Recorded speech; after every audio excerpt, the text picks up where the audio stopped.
রুটি চায়ে ভিজিয়ে খেতে ইদানিংকালে কজন বিধায়ককে বাংলার মানুষ দেখতে পান সেটা জানি না। কাঞ্চন মৈত্রের জীবন কি এরকমই? রুটি চাটা এটা আমাদের ঘরে ঘরে প্রচলিত খাবার। আজ থেকে 10 বছর, 15 বছর, 20 বছর আগেও অধিকাংশ মানুষ সকালবেলায় এই খাবারই খেত। তো ঘটনা হচ্ছে যে বিধায়ক একটা পদ, জনগণের আশীর্বাদে, জনগণের ভালোবাসায় মানুষ আমাকে পদ্ম প্রতীকে জিতিয়েছে।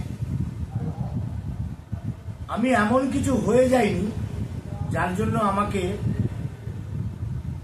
ঠান্ডা ঘরে বসে থাকতে হবে, আমাকে জল বওয়ানোর লোক রাখতে হবে, আমাকে টাওয়াল বওয়ানোর লোক রাখতে হবে, এবং গাড়ি থেকে নামার পর আমার জন্য দরজা খুলে দেওয়ার জন্য লোক রাখতে হবে। 3 বছরে বিধায়ককে কাছে পাওয়া যায় না, এই অভিযোগ বহরমপুরবাসী। আপনারা পেয়েছেন হয়তো। আপনি তো নিজে এসে বললেন আমি চা আর রুটি খাচ্ছি। আপনি তো নিজে এলেন, এসেই দেখলেন কোনো সিকিউরিটি নেই। আপনি তো নিজে এসে বলছেন একটা ফ্যান গরম লাগছে। আপনি তো আমাকে ফোন করে চলে এলেন 15 মিনিটের মধ্যে। তাহলে আপনি তো তার প্রমাণ যে দেখা পাওয়া যায় কি পাওয়া যায় না। হ্যাঁ, আর একটা কথা দেখুন, যে স্ট্যাটাসে এমপি এমএলএরা এখন ঘুরে বেড়ায় না, তাদের পিছনে একটা গাড়ি থাকে, মাঝে এমপি বা এমএলএর গাড়ি থাকে, পিছনে একটা গাড়ি থাকে। আর দেখবেন কিছু হাত গাড়ির জানলা দিয়ে টর্চ নিয়ে ওঠানামা করে। আর একটু ভিড় হয়ে গেলে এমপি এমএলএদের স্থাপকরা রাস্তায় বেরিয়ে পড়ে লাঠি হাতে, সরে যান সরে যান, প্রভু আসছেন। তো স্বাভাবিকভাবে সেই রাস্তায় পথ চলতি মানুষের কাছে প্রভুকে সে জানার জন্য একটা কৌতূহল থাকে। সে কৌতূহল বশত সাধারণ জনগণ রাস্তায় কিন্তু মুখ বাড়িয়ে আঁকিবুকি করে যে প্রভুটা কি। তো আমি তো টুকটুকে চলে বেড়াই, স্কুটিতে ঘুরে বেড়াই, সাইকেলে চেপে বেড়াই, সেই জন্য প্রভু দেখার শখ বহরমপুরের মানুষের অনেকেরই হয়ে ওঠে। কাউন্সিলর ছিলেন আপনি বহরমপুরে, পরে বিধায়ক হয়েছেন, তাহলে আপনি এমপি ভোটে দাঁড়ালেন না কেন? তাহলে আমি এমপি ভোটে দাঁড়াতে যাবো কেন? আমাকে আমার পার্টি যেভাবে 2021-এ আমার নাম নির্বাচিত করেছে ভারতীয় জনতা পার্টি এবং মোদিজির আশীর্বাদে, আমি যে বহরমপুর শহরে মোদিজির আশীর্বাদ এবং সাধারণ মানুষের অত্যধিক ভালোবাসা এবং সহানুভূতির জোরে জিতেছি, এটাই আমার জীবনের সব থেকে বড় পাওনা। আমি কোনোদিন ভাবতেই পারিনি যে আমি পশ্চিমবঙ্গ বিধানসভার একজন সদস্য হব। আমার জীবনে এর থেকে বড় পাওনা আর কিছু হতে পারে না। আমি আমার পার্টির কাছে, আমার মোদিজির কাছে, অমিত শাহজির কাছে, নাড্ডাজির কাছে এবং আমার পশ্চিমবঙ্গের যিনি দায়িত্বে আছেন সুকান্ত বাবু, এনাদের কাছে আমি কৃতজ্ঞ। আমার এর থেকে আর বেশি পাওয়ার কিছু নেই, আমার কোনো চাহিদা নেই। সুকান্ত বাবু তখন আপনার দলের প্রেসিডেন্ট ছিলেন না? দিলীপবাবু ছিলেন, এখন বর্তমান সুকান্ত বাবু, সেই জন্য ন্যাচারালি সুকান্ত বাবুর নামটাই আসে। বড় ক্ষেত্রে আপনি পৌঁছতে না না না না না না, এটা আপনার ভুল হচ্ছে। এটা তো ঠিক করবে আমার পার্টি। পার্টি ঠিক করবে যে বহরমপুর লোকসভায় কে সব থেকে ভালো ক্যান্ডিডেট হলে আমাদের এই সিটটা জেতা যাবে। সে জেতার লক্ষ্যে পার্টি যাকে নির্ধারণ করেছে সব সময় তার সাথে আমরা আছি। পার্টি যাকে নির্ধারণ করেছেন ডক্টর নির্মল সাহা, আপনার খুব পরিচিত, আমাদের পরিচিত, সবার যারা বহরমপুরবাসী সবার প্রত্যেকের পরিচিত একজন মুখ। এই মুখের ওপরে ভিত্তি করে দল জিতবে আমরা আশা। দেখুন, ভোট কারোর বাবার সম্পত্তি হয়। মানুষ ভারতবর্ষকে দেখছে। 10 বছর আগে ভারতবর্ষ কোথায় ছিল, এখন ভারতবর্ষ কোথায় আছে মানুষ দেখছে। ঘরের ছাদ নেই, মাটির উনুনে রান্না করা মা বোনেদেরকে জঙ্গলে রেল লাইনের ধারে খোলা মাঠে তাদের প্রকৃতির টানে যেতে হতো। সেই জায়গাগুলো থেকে আজকে কিন্তু আমার প্রিয় প্রধানমন্ত্রী নরেন্দ্র মোদীজি যেভাবে কাজ করে চলেছেন এবং ভারতবর্ষকে আজকে বিশ্বের কাছে সর্বশক্তিমান যে পরিচয় দিয়েছে, সারা বিশ্ব আজকে ভারতকে দেখে সম্মান জানায়। সারা বিশ্বের তাবল তাবল নেতারা নরেন্দ্র মোদীজি যখন কোনো বিদেশের কোনো সভায় যান, তারা উঠে তারা ওনাকে স্যালুট জানায়, হাততালি মারে। এর থেকে বড় সম্মান ভারতবাসী আজ পর্যন্ত পায়নি, যার জন্যে উনি একমাত্র বলতে পারেন যে আমরা সকলের জন্য বিকাশ, সকলের জন্য প্রয়াস, সকলের জন্য বিশ্বাস। কিন্তু তার সঙ্গে দুয়ারে দুয়ারে ভোট চাইতে গিয়ে এই কথাগুলো কি সাধারণ মানুষকে বোঝাবেন? অবশ্যই মানুষ বোঝে, সব মানুষ না বোঝা কিছু নেই। হ্যাঁ, কিছু মানুষ আছে তাদের দারিদ্রতার সুযোগ নিয়ে নেয় বিভিন্ন রাজনৈতিক দল, আমরা না।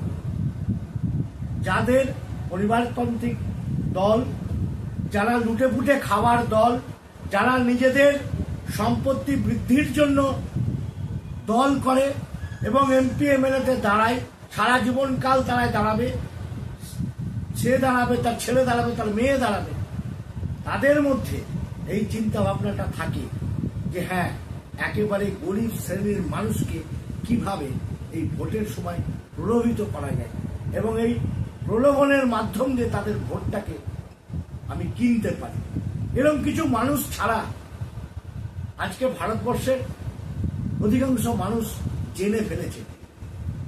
তো সেই জন্যে আপনার আমার বোঝানোর অপেক্ষা রাখেন।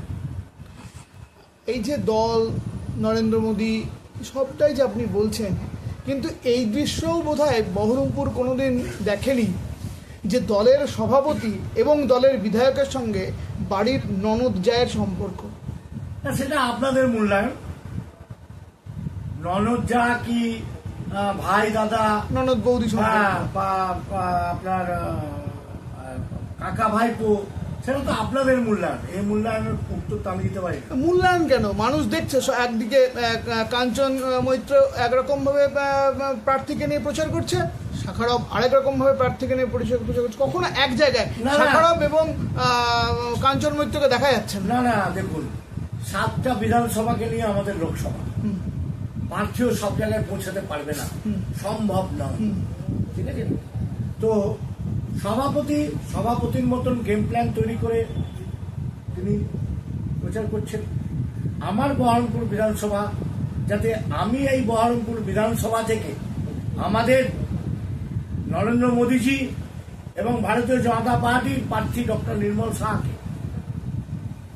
আমি যাতে জয়যুক্ত করতে পারি, আমার এই বহরমপুর বিধানসভা থেকে যাতে বিপুল ভোটে আমার বহরমপুর বিধানসভা থেকে সেই প্রচেষ্টা আমার বেশি থাকবে।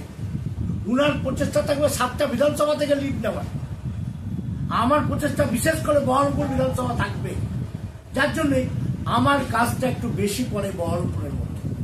সেই জন্যে আমি আমার প্রার্থীকে নিয়ে যত পারছি মানুষের সাথে যোগাযোগ করাবার চেষ্টা করছি এবং আরো অনেক ছোট ছোট প্রোগ্রাম, ছোট ছোট ভাগে আমি প্রার্থীকে নিয়ে আগামী দিনও বেরোবো এবং এরকম ধরনের একটা পরিকল্পনা নিয়ে আমরা এগোচ্ছি। কিন্তু সুকান্ত মজুমদারের সভাও এড়িয়ে গেছে। না, আপনি ভুল করছেন। সুকান্ত মজুমদারের সভায় আমি গিয়েছিলাম, আপনারা হয়তো দেখেননি বা আপনাদের টিভি ক্যামেরাতে ওঠেনি। আমার সেদিনকে নিজের রেকর্ড এক আত্মীয় বিভৎসভাবে অ্যাক্সিডেন্ট হয়ে হসপিটালে আসার জন্য আমি 10 মিনিটের মধ্যে স্টেজ থেকে নেমে এসেছি, এছাড়া অন্য কোনো ব্যাপার। আপনার খুব ঘনিষ্ঠ মহলে কথা আছে, কাঞ্চন মৈত্র জেতার পেছনে শহীদ ক্ষুদিরাম পাঠাগারের মতো একটি স্বেচ্ছাসেবী সংস্থা অনেক বেশি সক্রিয় ছিল, অনেক বেশি তাদের অনেক অবদান রয়েছে জিতে আসার ক্ষেত্রে। আপনি যেখানে ইন্টারভিউটা নিচ্ছেন সেটা শহীদ ক্ষুদিরাম পাঠাগারেরই তো পাওয়া, একদম। সুতরাং শহীদ ক্ষুদিরাম পাঠাগারের ছেলেরা যেভাবে বিধানসভায় আমার জন্য বা আমার দলের প্রতীক পদের জন্য লড়েছিল, ঠিক একইভাবে এই লোকসভায় বহরমপুর বিধানসভার জন্য করছে এবং আগামী দিন করবে। এই নিয়ে কোনো প্রশ্ন নেই, কোনো মতানৈক্য নেই।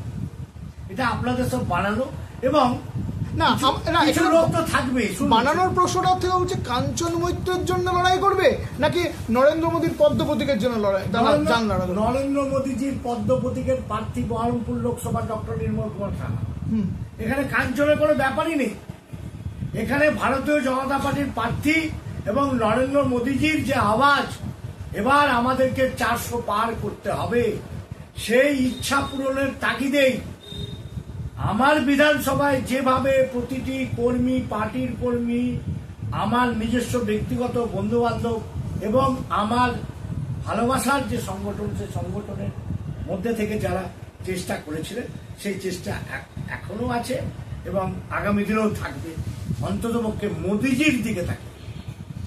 সংগঠন আপনার পাশে মোদির জন্যও খাটবে, আপনার জন্য খেলেছে, মোদির জন্যও খাটবে, বোঝা যাচ্ছে পদ্মের থেকেও নরেন্দ্র মোদির জন্য তারা বেশি খাটবে। আপনার উত্তর, কাঞ্চন মৈত্র যদি আগামী দিনে দল বদল করে? না, কাঞ্চন মৈত্র দল বদলের তো কোনো প্রশ্নই নেই। আমি তো বললাম আমার জীবনের সব থেকে বড় পাওনা আমি পেয়েছি। দল পরিবর্তন বা অন্য কোনো দলে যাওয়া এসব পাতুলতা, এসব কথার কোনো গুরুত্বই নেই। বিধায়কের কার্যালয় কোথায়? বিধায়কের কার্যালয়ে আপনি যে একটু আগে বললেন যে আপনার জন্য আমাদের যে সংগঠন, সেই সংগঠন কিছুই করছে না বর্তমান সময়, তার প্রমাণটাই দিলাম, এটাই বিধায়কের কার্যালয়।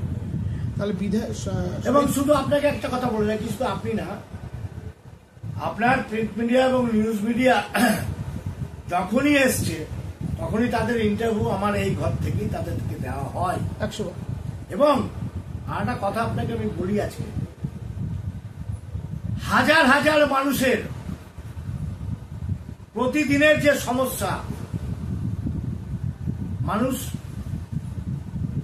যে বিপদের সম্মুখীন স্বাস্থ্য ব্যবস্থা নিয়ে, সেই স্বাস্থ্য ব্যবস্থার একটা অংশ আমরা মানে আমার এই সংগঠন, সেই সংগঠনের ত্যাগী এবং পরিশ্রমী ছেলেরা সারাটা দিন ধরে তামাম মুর্শিদাবাদ জেলার সকল মানুষের জন্য হসপিটাল থেকে আরম্ভ করে, নার্সিংহোম থেকে আরম্ভ করে, রক্ত থেকে, অক্সিজেন থেকে, অ্যাম্বুলেন্স থেকে, স্ট্রেচার থেকে, সমস্ত কিছু নিয়ে শুধুমাত্র সাধারণ মানুষের পাশে কিভাবে থাকা যায় তার চেষ্টায় সর্বক্ষণের জন্য তারা সময় ব্যয় করে। সুতরাং এর দাম পয়সা দিয়ে মেটানো যাবে না, এর দাম কোনো মূল্য দিয়ে চোকানো যাবে না। সম্পূর্ণটাই এই মুর্শিদাবাদ জেলার প্রত্যেকটা মানুষ, সে মুসলমান হোক, সে হিন্দু হোক, সকালবেলায় ঘুম থেকে উঠে কেউ ভগবানের নাম নাই, কেউ আল্লাহর নাম নাই। গর্ব আমাদের এটাই যে মুর্শিদাবাদ জেলার অন্ততপক্ষে 100টা লোকও ভোরবেলায় উঠে ভগবানের নাম না নিয়ে আমার এই সংগঠনের নাম নেয়, যে আজকে আমার বাবার জন্য অক্সিজেন আনতে যেতে হবে, আজকে আমার বাবার জন্য অ্যাম্বুলেন্স লাগবে, আজকে আমার বাবার জন্য চোখের অপারেশন করাতে হবে, আজকে আমার মায়ের জন্য রক্তের যোগান নিতে হবে, যার জন্য আমার সংগঠনের নাম ভোরবেলায় উঠে উচ্চারণ করে। এর জন্য আমরা গর্ব অনুভব করি এবং সাধারণ মানুষ দল মত নির্বিশেষে যার জন্য এই সংগঠনকে ভালোবাসে। সুতরাং এই সংগঠনের মুখ সারা মুর্শিদাবাদে ছড়িয়ে আছে। এই সংগঠনের মুখ যেখানে গিয়ে দাঁড়াবে, দল মত নির্বিশেষে তারা তাকে সম্মান জানায় এবং সে সম্মানের যোগ্য ব্যক্তি। সুতরাং আমার দলের সাথে আমার যে নেতা নরেন্দ্র মোদীজি, আমার যে নেতা শ্যামাপ্রসাদ মুখোপাধ্যায়, আমার যে নেতা দীনদয়ালজি, ইনাদের যে কর্ম পদ্ধতি তার সাথে মিলে যায়। সুতরাং এক একটা পরিশ্রমী ত্যাগী মানুষ যারা মানুষের স্বার্থে সারা দিন কাটায়, তাদের সাথে আমার এই দলের ম্যাচ করে। আমরা প্রচন্ডভাবে আশাবাদী যে আমাদের প্রার্থী ডক্টর নির্মল কুমার সাহাকে জিতিয়ে আমরা সংসদে মোদীজির হাত শক্ত করাবো। তার জন্য কোন রকম কোনো বিভেদ নেই, ঐক্যবদ্ধ অবস্থায় দলের লোকেরাও যেভাবে ঝাঁপিয়ে পড়েছে, সমস্ত দিকে ঝাঁপিয়ে পড়েছে, আমার এই সংগঠনের ছেলেরাও চারিদিকে ঝাঁপিয়ে পড়েছে। আপিসের বিধানসভায় কি আবার আপনি লড়বেন? আমার প্রশ্নটা এটাই ছিল। না, আমার লড়ার প্রশ্ন তো থাকছে দলের কাছে। দল যদি মনে করে যে বহরমপুর সিটে আমাকে আবার পুনরায় নির্বাচিত করবে, আমি আছি। আমি তো বলিনি যে আমি লড়বো না। আমাকে যদি দল নির্বাচন করে, আমি আবার দলের পদ্মপ্রতীক নিয়ে আবার লড়াই করবো, ঝাঁপাবো, এবং আশা করি বহরমপুরের মানুষ নিরাশ করবে না আমার। ঘোষ সুকান্ত মজুমদার বর্তমানে সভাপতি যেহেতু সুকান্ত মজুমদার, সুতরাং অবভিয়াসলি সুকান্ত মজুমদার। শুভেন্দু অধিকারী সুকান্ত মজুমদার। শুভেন্দু অধিকারী আমার বিরোধী দলনেতা, সুকান্ত মজুমদার আমার পার্টির প্রেসিডেন্ট। সুতরাং এগুলো কোনো পার্থক্য টানা যায় না। এক একজন এক একটা জায়গা থেকে তাদের গেম প্ল্যান অনুযায়ী তারা পশ্চিমবঙ্গে যাতে ভারতীয় জনতা পার্টি প্রতিষ্ঠিত হতে পারে তার চেষ্টা চালাচ্ছে। সুযোগ আসলে জেলা সভাপতি হবেন? এগুলো এইসবের উত্তর আমি কোনো কিছু দিতে পারি না। এগুলো হচ্ছে সম্পূর্ণ মানে একটা অকল্পনীয় এবং অভাবনীয় প্রশ্ন। এই প্রশ্নের উত্তর আমার কাছে। কংগ্রেস না তৃণমূল সামনের প্রতিপক্ষকে? আমার বহরমপুর শহরে আমার তো মনে হয় না কেউই না, আমাদের কাছে কেউ প্রতিপক্ষ বলে কিছু নাই, আমরা একাই একশো। শেষ প্রশ্ন, সেটা হচ্ছে যে কাঞ্চন মৈত্র আগামী দিনে বহরমপুরের মানুষ কাঞ্চন মৈত্রকে কিভাবে দেখতে চায়? সমাজকর্মী নাকি রাজনীতিবিদ? সেটা তো বহরমপুরের মানুষ বিচার করবে, এটা তো আমি কি করে বলবো? আমার পক্ষে তো এটা বলা সম্ভব না। ব্যক্তির কি চাহিদা? দেখুন, দল বলে যে সমষ্টিগত কথা, সমষ্টি আছে ব্যক্তির, এক একজন ব্যক্তির বিভিন্ন তার চিন্তাভাবনা, বিভিন্ন কাজকর্ম এবং তার চারিত্রিক গঠন, তার ব্যবহার, তার স্বচ্ছতা দলকে সমৃদ্ধি করে। সুতরাং এখানে আমি নিমিত্ত মাত্র, আমি একজন রক্তে মাংসের হাড় দিয়ে গড়া একটা অবয়ব। সেখানে আমার চলাফেরা, আমার কথাবার্তা, আমার ব্যবহার, আমার স্বচ্ছতা যদি ঠিক থাকে, তাহলে সাধারণ মানুষের কাছে এটাই প্রমাণ দেবে যে ভারতীয় জনতা পার্টির বিধায়ক কাঞ্চন মৈত্র, এর শরীরে কোনো দাগ নেই, এর চরিত্রে কোনো দাগ নেই, মিথ্যে কথা বলে না, সত্য কথা বলে, চেষ্টা করে যতটুকু পাশে থাকার মানুষের থাকার চেষ্টা করে, কোনো রকম ভাঁওতাবাজির মধ্যে থাকে না।